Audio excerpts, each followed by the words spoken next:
two spherical bodies of mass m and 5m and radius r and 2r respectively are released in free space with their initial separation between their centers equal to 12r if they attract each other due to gravitational force only, then the distance covered by the smaller body just before collision.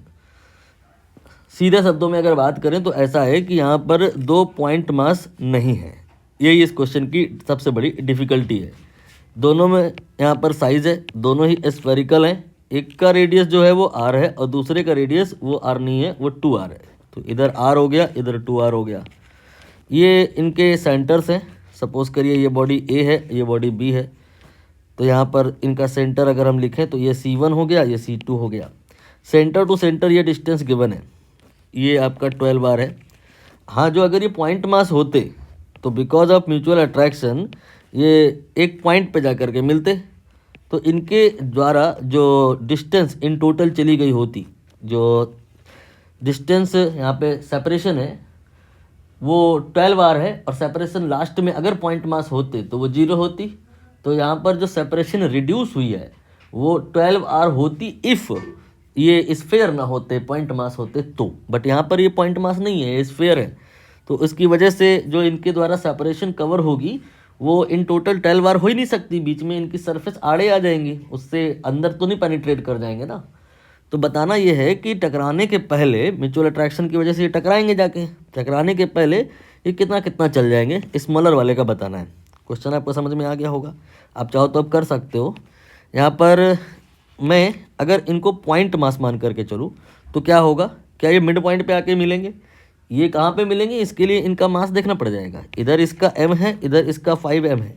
मतलब होगा क्या कि ये जो 5m है ना, ये heavy है, तो इस पर जो फोर्स लगेगा उसका इफेक्ट कम आएगा, तो ये उतना नहीं चल पाएगा। मोटा आदमी है, धीरे धीरे चलेगा और ये ज़्यादा चलेगा। तो मिड पॉइंट से कहीं यहाँ थोड़ा सा राइट साइड में इन दोनों का मीटिंग हो जाएगा। ये यहाँ पर कहीं पे मीटिंग हो गया, सपोज करिए ऐसे, ठीक है। ये मीटिंग पॉइंट है जो अगर ये दोनों पॉइंट मास होते देन। बट यहाँ पर ये पॉइंट मास तो है नहीं, तो जितना ये अधिकतम आ सकते हैं उतना ले आइए इनको, जितना ये अधिकतम आ सकते हैं उतना ले आइए इनको। इससे के आगे और तो गुंजाइश नहीं है ना, क्योंकि अब यहाँ पर कांटेक्ट हो गया है, इनमें टच हो गया है और ये पेनिट्रेट करने वाले हैं नहीं एक दूसरे को। तो फिर यहाँ पर अब ये बताइए इन्होंने कुल टोटल कितना डिस्टेंस कवर कर लिया। जैसे कि अब हम इनका सेंटर्स लोकेट करें तो ये C1 हो गया, ये C2 हो गया।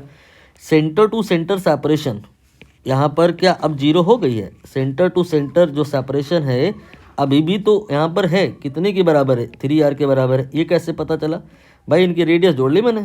यहाँ पर जो ये रेडियस है ये आपकी 2r है, ये रेडियस r है, तो 3r के बराबर की इन टोटल डिस्टेंस अभी भी रह गई। तो सेपरेशन जो पहले इनके सेंटर टू सेंटर 12r थी, अभी 3r हो गई है, इससे कम नहीं हो सकती। तो जो डिस्टेंसेस कवर करी है यहाँ पर, इसने कुछ कवर करी मान लो x1 और इसने कुछ कवर करी मान लो x2।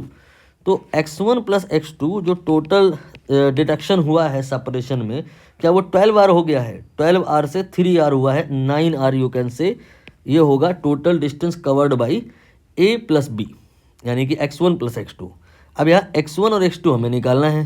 तो ऑलरेडी आप बोले हो कि मास तो बराबर है नहीं भाई, इसका मास 5m है और इसका मास m है। तो मास के उल्टा वाला जो रेशियो होता है डिस्टेंस उसी रेशियो में होता है।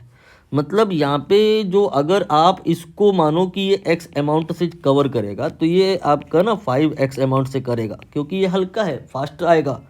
तो टोटल यहाँ पे ये कितना हो गया, x इधर का और 5x उधर का, तो 6x इक्वल टू 9r हो गया।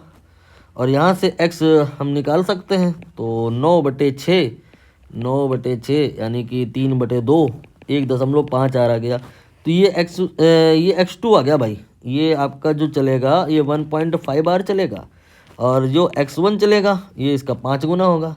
15 गुणे 5 कितना करेगा, तो 7.5 आ जाएगा। 7.5r ये चल गया, 1.5r ये चल गया।